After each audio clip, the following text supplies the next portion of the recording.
LiSTNR production. Behavioural threat assessment is a new area of policing. 2 weeks ago, we published an interview with Kris Illingsworth, a former New South Wales detective who transitioned to a career in profiling criminals. And as we heard in our last chat, Kris has been incredibly successful in helping to solve complicated crimes. Kris is a former New South Wales detective who later trained with the FBI in behavioural threat assessment. So, how does behavioural threat assessment work? And how can it be used to reduce the risk of domestic violence? I'm former police officer Brent Sanders, and for the past 25 years, I've dedicated myself to sharing what I've learnt on the force to the Australian public so they can better protect themselves from falling victim to crime.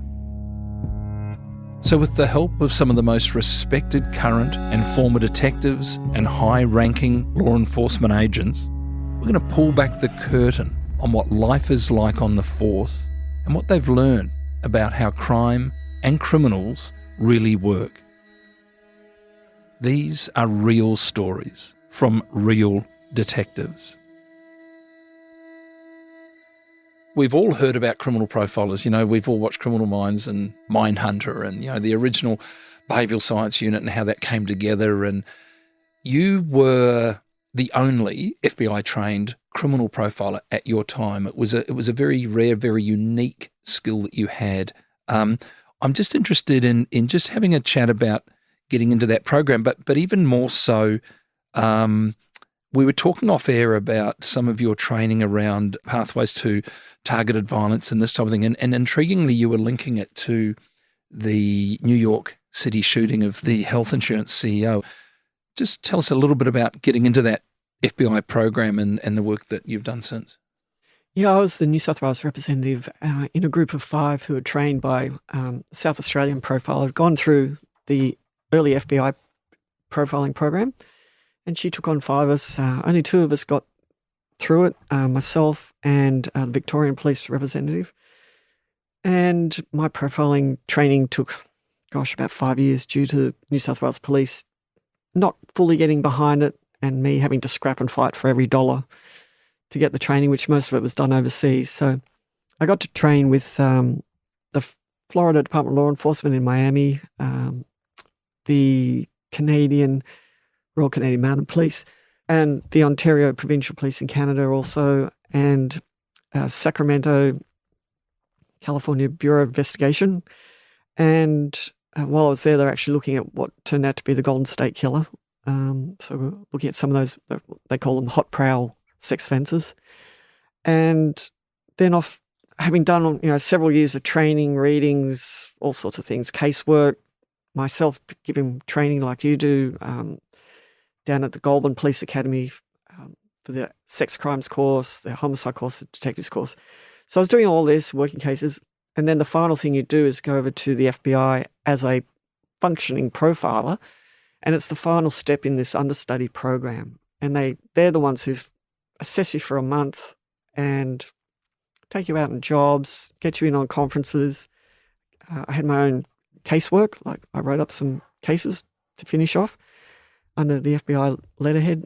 And from there, they say to the fellowship that I belong to, the International Criminal Investigative Analysis Fellowship, the ICIF, they write a letter to the ICIF and say, yep, this person is ready for the final examination. So then the ICIF puts together a board of 3 experienced profilers, and one of them has worked a case that's had a successful resolution, and you're given that case, you're not given the answer, and you have to work that case as though it's a real case that you're working on. So I had a case of a 12-year-old girl who was, it was a sexual homicide out of Vancouver in Canada. Wrote up the case and then sat the exam part, which was the oral board with these 3 profilers. One was from New York City, one was the Canadian guy, another was an FBI profiler, and just got grilled for 2 hours in a teleconference on basically everything you've learnt for the last, whatever years, and this particular case. So, jumped through your profiling hoops. And then after that, got through it. So, hooray, I was actually a certified profiler. Did you nail that case? Did you? I did. Yeah. I have to say, I did. Modesty was going to prevent you from mentioning that. Seeing as you asked. Yeah, actually, the Canadian guy went, how did you get X, Y, Z? And I went, blah, blah, blah. And he went, oh, I didn't even get that. Wow. Profiling itself is just about analysing behaviour, looking at what it is, what has happened, why those things have happened, who would need to do those things in that way. And people or police, often make the mistake of, well, something's happened, who done it? Jump straight to who, without looking at, well, what's actually happened here and why? Because once you know what and why, it tells you about the offender, and that's the who. And once you know the who, you can come up with investigative strategies or interview strategies. And it's a whole other way of looking at a crime, the behavioural analysis way. And I was a detective before that, did uniform for 5 years before that. And, I was competent doing what I was doing in those areas. But then when I started behavioural analysis, the profiling, I was like, oh my God, what is this? This is a whole other way of looking at a crime. And it really was mind-bending, like started here and had to go up there. So, yeah, the learning curve was steep. And then I was thrown in the deep end to start training down at Goulburn as well while I was still training. So, yeah, and then just had the workload coming in. So interesting. And one of the things I was intrigued about was you talking about this pathway to targeted violence. And we were referencing it to late last year. There was a very high-profile case came out of New York City where a CEO was shot early in the morning. My daughter lives in New York, works literally 2 blocks around the corner from where it happened. And she texts me shortly after it happened. Wow. And so, you have this vicarious sort of connection to this. One of the things that came out of that, of course, is that the eventual offender who's still going through the process at the moment didn't really match what lay folks like myself would think to be a potential offender for that type of crime. But what I was really interested in when we were talking off air, you picked up on a few things that suggested to me that it wasn't perhaps as surprising for you, the guy that is going through that process. Can you just have a chat about that? Just even from your background, from that photo and how that all relates to that targeted violence. Yeah, well, what you see in the photo that came out pretty quick where CCTV's got him approaching the victim from behind, victims walking to work. So this is actually a workplace violence incident. And he's got the gun out, he's got his disguise, his hood, he's wearing gloves, he's got his backpack. So there's lots of effort into protecting his identity visually and also forensically. And it shoots the victim in the back, Brian Thompson, allegedly at this point, and uses a pistol that was made pretty quickly, found to have been made by a 3D printer, and the rounds as well. And these rounds had allegedly had the words deny, defend, oppose written on 3 different cartridge cases in a Sharpie pen. So I'm like, wow, that's pretty unique. That's pretty different. And then he makes good his escape using false IDs, and he'd stayed in town for a while before that using false IDs. So we've got a lot of planning, a lot of preparation, a lot of research, which involves time. That's an intelligent offender. Not all offenders do this. So someone that intelligent and patient and careful will also have an education behind them. Probably a higher education, given the level of intelligence. Like, this was a very criminally sophisticated crime. And the higher the level of criminal sophistication, the higher the intelligence of the offender, and therefore the more likelihood there is of a higher education. So if you've got higher intelligence, higher education, well, they're going to have a pretty good job probably. This fellow worked in the IT world, did some kind of programming. So that requires a lot of intelligence and education. Now you can see in the photo that he's got a lovely set of teeth. So it looks like he's had a good upbringing just from how he presents himself physically and the intelligence level and the education. So that he would come from at least a moderately wealthy to wealthy family. was of no surprise.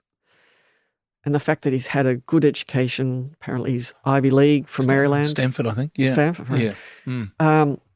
Yeah. No real surprise given the level of intelligence and planning and the preparation and the research. Like, it's quite extraordinary in some ways. You picked up on a hint of narcissism in one of those photos, which intrigued me too. Yes, apparently the girl at the youth hostel where we're staying under the false ID, and he's trying to keep his face concealed all this time, and there's some sort of flirtatious interaction between them, and she apparently said, "Oh, let's see your face, let's see your smile," and just in that little human interaction moment, he lets his guard down and he pulls the mask down, and that's the money shot photo, as they're saying, of the alleged offender with a really nice smile. He looks quite attractive, and that was the start of his unraveling. He was, I think, and this is all going to be tested in court, of course, and it's all just alleged, but he was apprehended as a result of walking into McDonald's, I think, in Philadelphia, and a customer alerted a McDonald's staff member, notified police. It's always so interesting, and you would have so much experience in this, Kris, that these big cases, this is an international case, it's the front page of the New York Times for 48 hours and lead story, yet what leads to his arrest, and it's so often the case that these simple little tiny things that come together, someone seeing that photograph and then walking into McDonald's and hang on, that might be him, and that's how he got caught. Yeah, just those little idiosyncrasies that can happen, that bit of luck, all the mistakes. This fellow even planned for his apprehension or perhaps his death. Perhaps he expected to be shot maybe. When he was arrested in McDonald's, he had a note that said something along the lines of, "In case I am dead, I want the police to know that I've acted alone. There is no one else involved." So he even had that much preparation as well. He spent a lot of time doing this, which would also suggest he wasn't working at that time. This was a case of targeted violence, and what we see is a pathway to violence, pathway to targeted violence. Now, there's two types of violence, which, to be honest, I didn't know about in the police. But, I mean, we dealt with it. As you know, you deal with all types of violence in the police. One is called affective and the other is targeted violence. Affective is that spontaneous, heat of the moment, rush of blood to the head, the barroom brawl, the road rage incident. That's called affective violence. And then the other type is targeted or instrumental or predatory violence. And that's the type, if you sort of characterize the other one as being sort of hot, heated, this is more cold. So this is the cold, calculated, premeditated planning, takes time. There's a selected victim. And what can kick that off is a grievance. Now, to get to the point of a grievance, it takes a loss or a stressor. Now, a loss or stressor, we've all got them. We've all had them. So a loss could be loss of a relationship, loss of a loved one through death, loss of one's health, loss of financial status, or loss of a job, loss of the kids in a custody matter. They're all stresses as well. And then you can have other stresses like the boss, razzed me out today and pretty angry about that, and argument with partner, and the kids aren't doing what they're supposed to do, and then there's a family law court order in place. Now there's a domestic violence order in place. So they're all stresses. And contact with the police, if you've been up to no good, that's a stressor.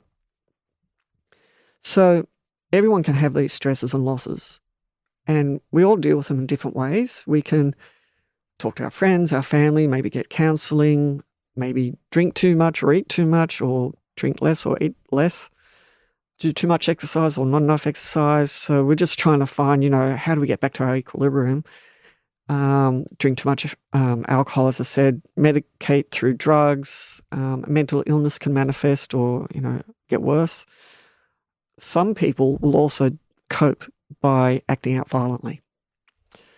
These people have a violent ideation, or they develop a violent idea, homicidal or violent thoughts about how they're going to resolve the wrong that's been done to them. In their eyes, their perceived wrong. And it comes from a moral outrage about what's happened. How dare they do that to me? They're not entitled to tell me what to do. I will do what I want, and you're not going to stop me. Is there a sociopathic link to that then, in so much as a profile of that individual who would go out allegedly and kill a CEO over health insurance? And I think you spoke of a trigger for grievance can be mental health, physical health, and I think that's being what's alleged in this case. Then he's gone out and justified because he's going through that, he's going to kill somebody, and perhaps in his mind feels that that's quite justified. There's almost a sociopathic link to that, is there not? Yeah, well I mean, I'm not a psychologist. I can't diagnose or anything like that. But I would say there are consistencies with some of the traits or characteristics of a narcissist, partly in that interaction with the girl, and also, writing the messages, deny, defend, and depose. That's quite extraordinary to do that. And you're not shooting just anyone. You're shooting a CEO of a major corporate entity in the US, so that even the target is of high value, symbolically and realistically, for this company. So the offender, from a behavioural perspective, is putting themselves up at that level too, up where that CEO is. I am not only as good as you, I'm better than you because I'm now going to kill you. Your life is in my control. I have the choice of life and death right at this very moment. I can shoot this gun at you or not. Or once, oh no, I'm going to shoot you a handful of times to make sure you're dead. Allegedly. In that moment, there would have been a huge rush of power and a great sense of achievement. Justification? Yeah, so that would go back to the grievance. And we don't know exactly yet, but there's talk about it being related to the healthcare system. So there's no real details out at the moment, but certainly relating to the healthcare system, some kind of a little manifesto that is written that says something about the policy of deny, defend, and depose, which is to get rid of the victim, which is the head of the organisation. Anyway, so it's this concept of justification, moral outrage. I know how to fix the moral outrage, not only for myself, but on behalf of many others. Yes. That in itself is very powerful / narcissistic. So the whole thing sort of reeks of narcissism, and narcissism is an element. You can be a narcissist, but not a psychopath or a sociopath. But if you are a psychopath or a sociopath, you are a narcissist. With your experience, and this is an interesting case, and it's all alleged at this time, this guy's probably, I'm going to say, late 20s, mid-late 20s, thereabouts. As we find out more about this individual and individuals like this, we're just using him as a tangible example of what you're giving us such a great in-depth understanding of.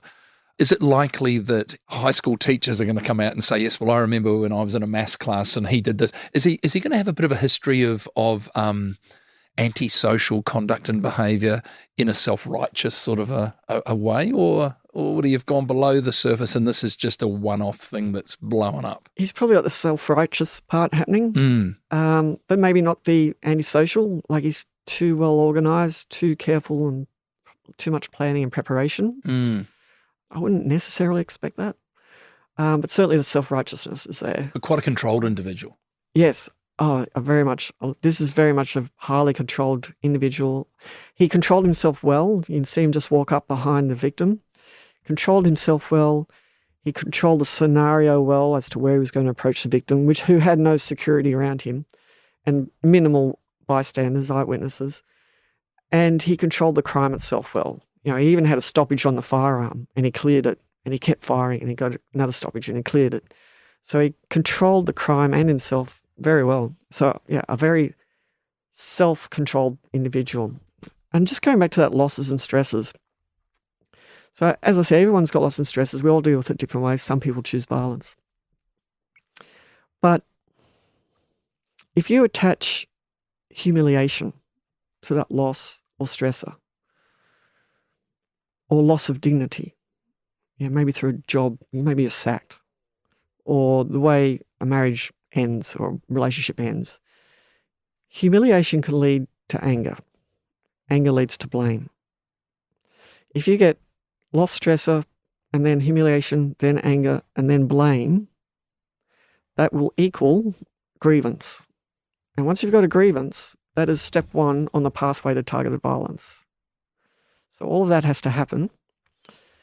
So the pathway to targeted violence has been around for a long time. It's got its origins in probably going back to like the 80s when President Ronald Reagan was shot, I think, in 1981. And the Secret Service who were mining him were caught unawares. But from that, a whole lot of research started on targeted violence shooters of key figures, public figures, key figures, and celebrities. It's still ongoing today, this research, but there's a lot of information that's now known about it. And from that, this pathway developed by two psychologists called Calhoun and Weston, and I think 2003. It's a very well-used concept. So once you've landed on grievance, you may not do anything beyond that. You may resolve it in those other ways. But if you start to get violent thoughts about how to resolve it, what are you going to do about it to rectify this huge wrong, to fix the moral outrage? If you start to think of that solution as being a violent one, you are now on stage 2 of that 6-step pathway. At this stage, it's still all in you, all in your mind, all internal. The next step in 3 is into the physical world. It's now external. Now, if you get to that stage, this is when the problem really, really begins, because now they're operating the physical world. But it does allow us to see what's happening. For those around the person to see things like, they're not the same as they used to be. They don't have the support that they should have. They've become more isolated, more of a loner. Maybe the mental illness is kicking in more. And those things like the losses and stresses could start to build up even more. So now if the person's gone up to stage 3, they're starting to plan. How do they achieve this violent solution to their problem, to their grievance? Planning, research. Okay, that's step 3. And that may look like online research, going to, no doubt this offender from New York went to the vicinity of the victim's home. He would have followed him from work, I think, found out the victim's routines and researched the company, because this was a publicised, like an AGM type of meeting. So he's done his research on not only the victim, but also the company, which takes time. So we're seeing all this unfold slowly in time. And then the next stage in step 4 is preparation. So if we're talking about the New York case, preparation would have involved obtaining false IDs, and he had a few of those. Obtaining and making perhaps the 3D gun and getting the rounds for it. And then getting training in it, figuring out how it works. What do I do if it does stop? Okay, so that's a bit of practice. That's all preparation. How do I protect my identification? So masks and hoods. What do I need to get out of here? Okay, train ticket. I need to know my route, my escape routes, so I can get back to my safe place. He would have thought about different ways of getting out. And, he's got his note in case he gets shot or arrested. So he's got his note in there about who he is and what he's done and why. So that's up to stage 4. And getting the bullets and getting the pen and writing on it. So he's put a lot of thought into the exact wording to go on to each bullet. So deny, defend, and depose. He was the one who was deposing the CEO. Now from that, you move to step 5. Step 5 is gaining proximity for practice, known as breaching. So you might breach security, a practice run. Well, which office is it? Okay, all right, how many people are around? Where are the CCTV cameras? All right, I know what I have to do now. And then leave. Maybe there's a couple of those. Maybe also outside the premises where it took place, he would have known exactly what was going on there. And so that's step 5. The final step is the attack stage, which we see with the shooting from behind. So when you look at the shooting, look at all the stuff that's happened before, all those steps, all that time, all the build up to it. Now, the beauty of the behavioural threat assessment training and the work that's done by many people around, particularly in the US, Canada, Europe, and some of the Asian countries, not a lot here yet so far, is that you look at these steps and other things as well, like proximal warning behaviours, risk and protective factors for violence, the losses and the stresses.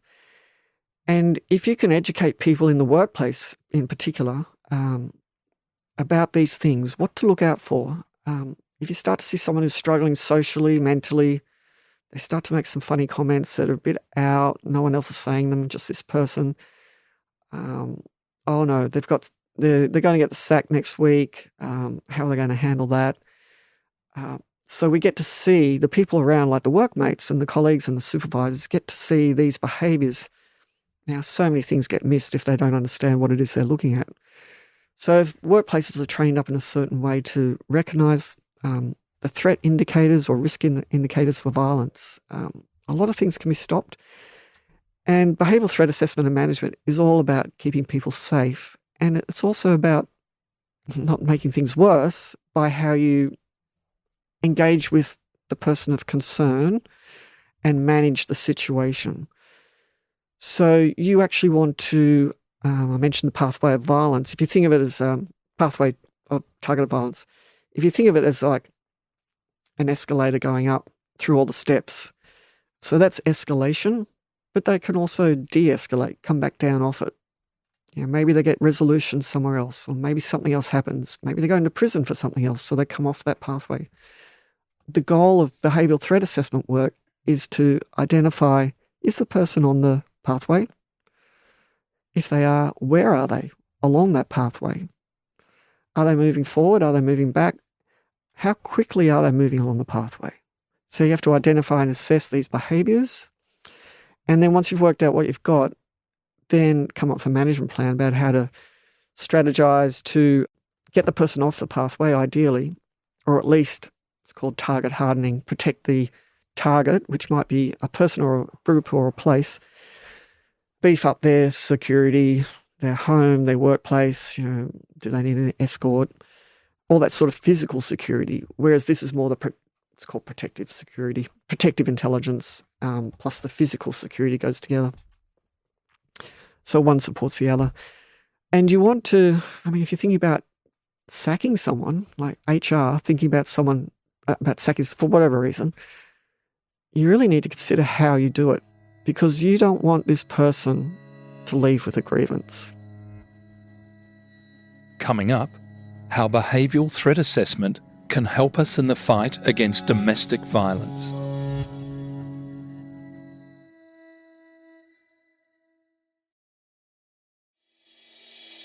Kris, as with all of these discussions, there's so many ironies, isn't there, where police will, in some cases, apply to a magistrate for an AVO, apprehended violence order, which is, of course, designed to protect an individual by keeping a threat away from them. Ironically, of course, as you said, an AVO being put in place can actually escalate the pathway that violent person is on, because it's another grievance. I hope I'm using the right terminology here. And it sort of brings them closer and closer to that final stage of doing something quite violent. Am I reading that correctly? Yeah, you are.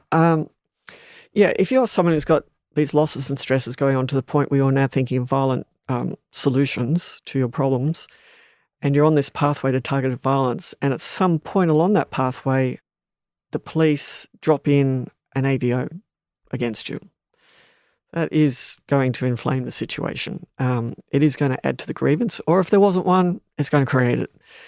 Interestingly, in New South Wales at the moment, because there has been some terrible events with domestic violence and femicides, murders, the policy now for New South Wales Police Force is that if there is a domestic violence incident, I'm not sure of all the ins and outs, but basically the police are required by policy to get an AVO. Mm. So they're dropping hand grenades into what could be the targeted pathway. It's a catch-22 though, isn't it? It's catch-22. Because, if we go back to when you and I were sort of in the job as uniformed police, a year or two ago, we were getting criticised because we weren't stepping up to domestic violence, because we weren't putting in place AVOs, and there was a bit of a laxed attitude towards it, that it wasn't really anyone's business, wasn't the police business, this type of thing. Now we're here where there's going to be pressure on those young uniforms, and we're talking 19, 20-year-old coppers going into domestic violence cases with children involved and everything, and a natural thing is, okay, what can we do? Well, let's go to a magistrate, we'll get an AVO. which, as we know, is a component to temporarily keeping someone away from a location, away from an individual. But of course, the person you're keeping away is going to be quite a high likelihood to be of a profile that it's going to make it worse. Domestic violence. Yeah. So we go around. So what do we do? Like, damned if you do, damned if you don't, I guess, in some regards. That's right. You've applied a lot of your knowledge through pathways to targeted violence to domestic violence investigations. In fact, I think, are you currently, or you have delivered training to police who work in this environment? I'm interested in that. Yes, just recently, a couple of months ago now, I was asked to present on the pilot domestic violence investigators course at the Goulburn Police Academy for New South Wales Police. So this was a new initiative, which I think comes down from the Commissioner, about how to tackle this big problem of domestic violence and femicide. And coercive control laws just came in, I think, two months ago? 1st of July. 1st of July, yeah. Coercive control, which pretty much relates to when, intimate partners, stalking, which mostly happens when the relationship breaks down, and domestic violence, though, like domestic violence underpins it, attach stalking on one side, attach coercive control on the other, and then put on top of that femicide, like the killing of women, usually. It can be males too, of course, but it's statistically more likely to be women. There's big stakes here, like the risk level can be huge, and the threat level, and threat being current, imminent, and risk is more into the future, looking forward. So, police do this. They'll go to a domestic violence. We've been in domestic violence incidents, one of the worst kinds. It's not a job anyone likes going to. And, as soon as you go in there, you're looking for who's in here. What's the layout of the house? Where's the kitchen? What's in the kitchen? You got the knife block. Is there a knife missing? Where are the hands? You're always looking for the offender's hands. It is just, if I can, for those listening, domestic violence environments are the number one most dangerous environment for police. There are more police killed attending domestic violence cases than probably any other form of crime. Yes. Yeah. And it's fraught with danger because you're stepping into their turf, basically, and they've got the upper hand with knowledge. Often called by a neighbour, a child in the house or something, not by those involved directly. So there's all these barriers for the police coming in. Very, very dangerous environment. Yeah. So police are walking into an immediate threatening situation. So you have to develop these skills to situational awareness. So cops are pretty good.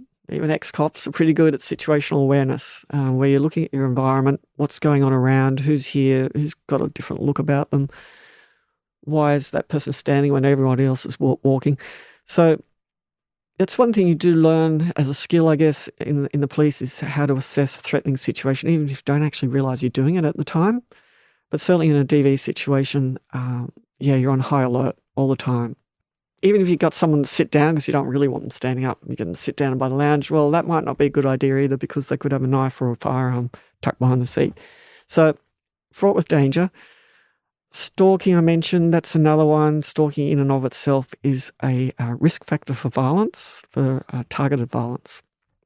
Different typologies, but there's one of the main ones is 5 types of stalker types. And one is in the intimate partner setting, domestic violence setting, is the rejected type, the relationship's broken down. And the next one would be the resentment type, who's been rejected in a different way, but not by a partner.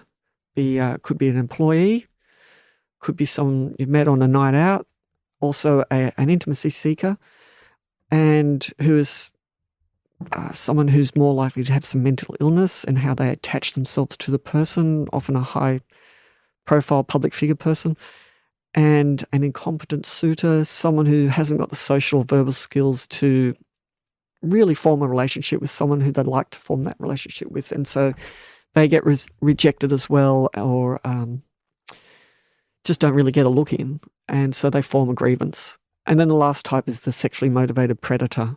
That's the least common. It's about 5% out of all stalkers, whereas the most common is the intimate partner rejected one, which is, I think it's around 70%, something like that. So yeah, there's different types of stalkers. So you've got to be able to recognise what type that is, and then how to address and how to manage those behaviours. Again, the target hardening, the victim safety planning. What do we need to do to increase the victim's safety and decrease the risk of violence? There's AVO? Well, maybe. An AVO could work. It actually could work in some cases. Protects the victim while it's in place, possibly. I mean, not always. It's just a bit of paper. But then there's triggers for other issues. You've got another spot fire going off somewhere else, possibly. Yeah. An AVO works for people who follow rules. Yeah. Yeah. If you're someone who breaks rules or crosses over social boundaries, it's just a piece of paper. It means nothing. Mm-hmm. All it really does is it creates a criminal offence over actions that wouldn't be an offence if the AVO wasn't in place. So it gives police leverage to arrest someone because in your AVO it clearly states that you're not allowed to come onto this property. You have, I think, breach of an AVO, what is it, a 2-year maximum prison, something like that. Just gives leverage to lock that person up where otherwise they perhaps couldn't. Yes, and it does give police, it doesn't give an added power because they can still charge with the original offences that are occurring, like the stalking offence, for example, or the assault. But I've noticed, no longer being in the police, I've noticed that there's this odd disconnect between police going, yeah, he hasn't done enough to breach the AVO. Well, but he has stalked or he has done this or that or he has trespassed. Yeah, but that's not enough to breach the AVO. Wait a minute, that doesn't make sense. Charge him with the trespass and the stalking and breaching the AVO. That's what you should be doing. So there's just an odd disconnect going on where it might be a training issue. Do they train on this? We got no training on this. Domestic violence stuff. Do they do some stuff on this now? Well, you're involved. This is now this course that started just late last year. Is that course being provided to recruits coming through, or is this being put in place for police that will be perhaps involved more so in DV investigations? Specialist. It's only for specialists. But they're not going to be first on scene, though. No. That's going to be your general duties coppers, isn't it? So there's an argument for better training across the board, is there not? There is, absolutely. Yeah. I actually mentioned that this is the sort of stuff that GDs need because they're the first ones there. And they want it. Yeah. When you're a 19-year-old copper walking into domestic with people the age of your parents, yeah, not a lot of life experience to fall back on. You don't know much. When you're that age, you don't know anything. Yeah, that is a problem. There's a big training gap there. I mean, it's great that they've started this, and it's great that they've got a specialist units going up all around the state. The group that I was training late last year was 25 in the group. I have been asked to come back on the next 4 courses, so that's good. There'll be more in those courses. But yeah, it's still only for specialist police at the moment. But it's a start. It's a step in the right direction. I mean, the term coercive control is a term that most people would not have known what you were talking about 5 years ago. I'm in a position where I do a lot of lecturing around sexual crime at sort of senior high school age and things. And anyone who's worked in the environment of, sexual crime and stuff, we know that sexual crimes committed within that age group are often socially related. It's not that sort of use of force type thing. Usually it's far more likely to be coercive, verbal, manipulative, guilt-tripping, gaslighting, this type of thing. So it's a really interesting thing to introduce into that age group of discussion as well, both to young men and young women. I see real parallels there with you going in with your experience to talk about, these pathways to targeted violence, and it's all interrelated. It all comes together, doesn't it? I think you'd know better than I, Kris. There was a statistic recently. I think it was as high as high 90s, let's call it 98% of domestic homicide has a history of coercive control. And we're back on that elevator, aren't we? We're back on that. Nothing ever starts at that level. A domestic homicide didn't start at that level yesterday. That's right. So it's great to see that this knowledge that people like you have is starting to be imparted more generally, as opposed to when you did your course, you're the only trained person in New South Wales with that experience. Well, having said that, I'm getting the training from the US now. So because it's big over there. Like corporates use it, law enforcement, security organisation, like Secret Service use it, FBI uses it. Yes. And I did get training in behavioural threat assessment through the profiling, but it wasn't used. We didn't use it much in New South Wales Police. Plus homicide, sex crimes was threatening communications that was taking over. Mm. So I've got a smattering of it in the background there, but I've really upskilled just in the last couple of years through the Association of Threat Assessment Professionals, of which I'm a member in the US, and they've got some great training that they offer. One of the things that I hadn't heard of before and that I've learned through this organisation is something that's called proximal warning behaviours to targeted violence. So we've mentioned the grievance pathway to targeted violence. A psychologist called Reed Malloy, Dr. Reed Malloy in California.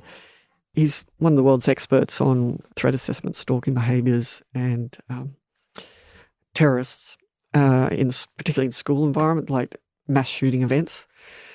He's come up with, and I think with a colleague, he came up with this concept of proximal warning behaviours.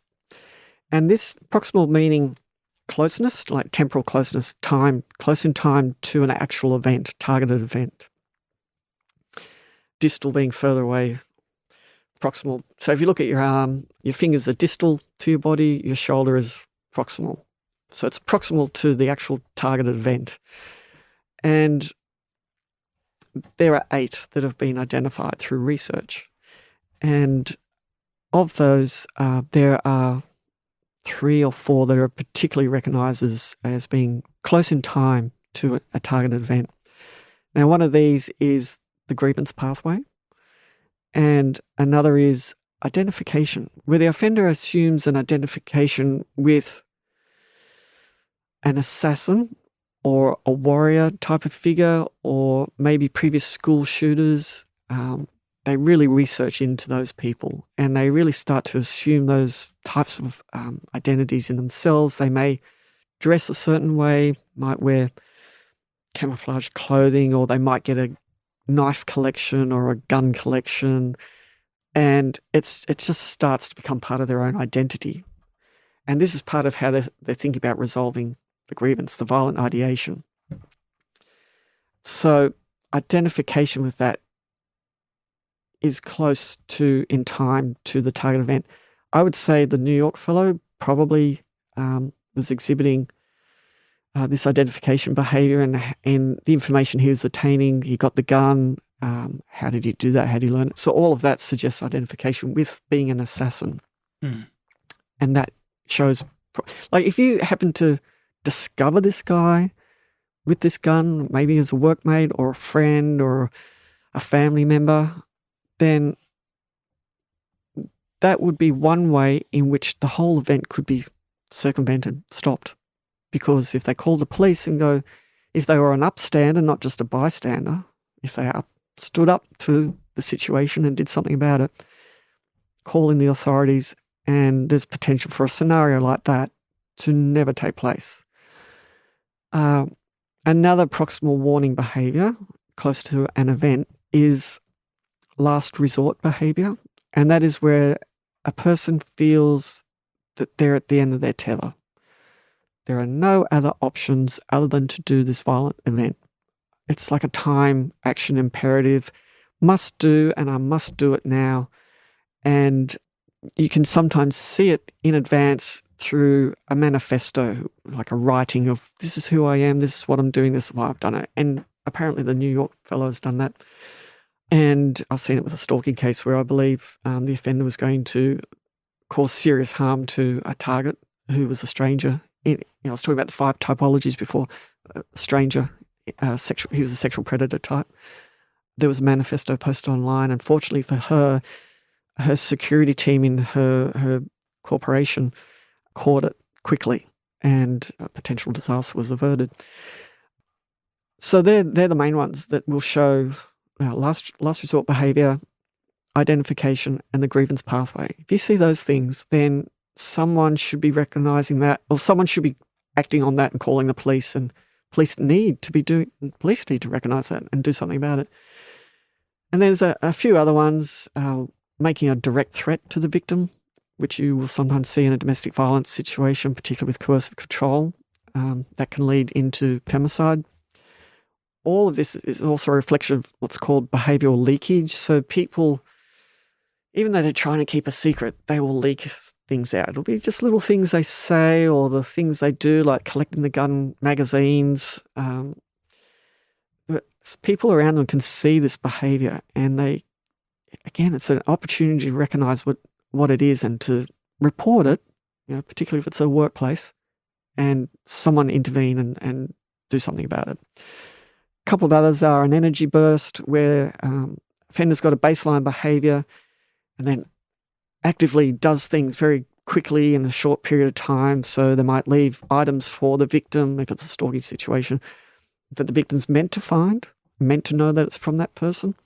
That energy burst can signify that they're on, it is a proximal warning behaviour to violence, so that's something to be taken seriously. It's called novel aggression, so a different way of acting out violently or aggressively. It doesn't have to be violent, but aggressively. So it could be just, taking up shooting could be perceived as novel aggression, when before they weren't doing that, or punching in a wall, whereas before they never did that before. So these are all signs that people can recognise and they can report, and hopefully the police will take on board. And this was some of the things I was talking about to that domestic violence investigators course. When we talk about domestic violence, as we perhaps come into a landing here, we know how insidious it is. We know tragically there is so much of it that occurs, and we hear the tip of the iceberg. We hear of the worst cases, which are often, of course, domestic homicides. And I always, when I'm addressing an audience on this of young folks, I'm very mindful that oftentimes, particularly with coercive control, it's going to be a social group. It's going to be not the person that's being directed towards that picks up on it early. It's often others that will pick up on that. I'm just wondering, for those listening who may have family members or friends or goodness me, even for themselves, workmates, a couple of pointers with regards to particularly domestic violence, because I know you're training the investigators. What can we take from that? A few key points to share with listeners that may have a family member, a workmate, a sister, a niece, a cousin or something that they're thinking something's just not quite right here. Grievance, that's a big one, and how they deal with that grievance. If they're starting to make comments that are of a violent nature, or they might become more socially withdrawn, which apparently the New York guy did too. You're talking here in domestic violence, you're talking about the behaviour of the offender. Yes, yes. So withdrawing more from social, because if you're well connected socially and you start to behave in these ways, your friends and your family should go, hey, you're okay. You're not acting yourself. You're saying some things that are a bit odd. But if you don't have that social network, that social support group around you, because you're a loner and isolated, you lose that feedback. And so those thoughts that are going around start to just manifest, and they get bigger and bigger and bigger. And in the end, they've just got to come out into the physical world. Any advice that you would give those listening that they may be concerned about somebody who may be in a relationship, in a domestic relationship, where they could be being targeted or potentially targeted for this? Any advice to those folks who might be thinking, what do you do? Do you step in? Is it my business? Is it not? You're big on intervention and trying to break that cycle. What would your advice be to those folks? Well, every case is different. Of course. Every circumstance, they're all different. Every offender's different. So there's no sort of cookie cutter answer there. But certainly if you've got an offender who's got a history of violence, that means they'll be violent again. If there's an offender who's got a history of stalking or coercive control, they are both risk factors for violence. If mental illness gets added into it, and alcohol, substance abuse, use even, not just abuse, losing a job like that, rejection from a workplace or from a relationship, that's huge. And financial loss, like those things are huge for people, everyone. Often this stuff is about abandonment. If a person feels abandoned through a loss of relationship, loss of a job, loss of identity, police officers, we lose our identities, police officers. If it's not dealt with in a healthy way, that's when the unhealthy solutions come into play. And in domestic violence situations, those factors that I just mentioned, which are big risk factors for violence, victims tend to try to manage a situation. They may not want the relationship to end. They just want the behaviour to stop. Or maybe they do want the relationship to end. But victims need to listen to everyone, actually. Everyone should listen to their intuition. We've got it for a reason. It goes back to caveman days, cavewoman days. And it's there to protect us, to save us in times of threat when we may not actually know we're under threat. You get the hairs stand up in the back of your neck or on your arms and you just go walking down that alley and you go, yeah, that just looks a little too dark. I think I'll stick with the street lit area. Or you're going out to your car park. I mean, women in particular have to do risk assessments and threat assessments all the time, like every day. Who's that person standing too close to me in broad daylight? Is that person who's standing near the doorway going to do anything? As I walk past, I'll just hold my handbag a little tighter. So women in particular, physiologically, we are the physically weaker sex. We don't have the same strength as men. So in women, the intuition is a little bit stronger. And there's a lot of research going on in this area now, and this is what it's starting to show, that humans do have this ability for intuition. We just have to tune into it. Women in particular have it quite strongly, but the enemy of intuition is rationalising. If you start to rationalise a situation, if you get the hairs on your back of the neck, you go, yeah, I think I'll wait for someone to come out before I walk to my car in the dark alley. If you start to go, I've done this 20 times before, it's all right. Nothing's going to happen tonight. As soon as you override your intuition with rationale, you're no longer paying attention to what that innate sense is telling you. So probably my actual biggest piece of advice would be for everyone, but women in particular, to listen to that little voice inside their heads, that intuition. And if they feel that situation's just not right, or if a partner in a domestic situation, I just didn't think he'd do that, then listen to that intuition and act on it. Don't just do nothing, act on it.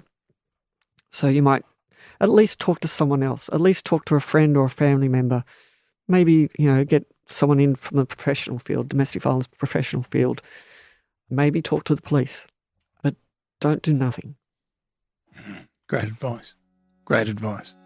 Kris, I just want to thank you so very much for taking time out of your day to come and have a chat. It's just been such an intriguing discussion. We could keep on going, I'm sure, and I'd love to do this again because I think there's a whole lot more information that we can discuss. I want to thank you for your 20 years plus service to the good people in New South Wales.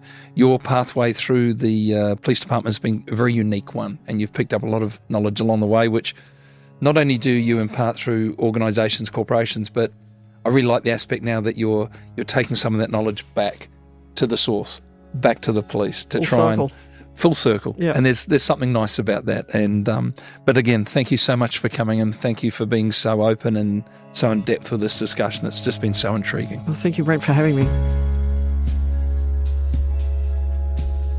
Crime Insiders Detectives is a LiSTNR original podcast. The production team for this episode was Holly Mitchell, Jade Murray and Lynn Kelly. Executive producer is Dan Mullins. I'm Brent Sanders. Thanks for listening.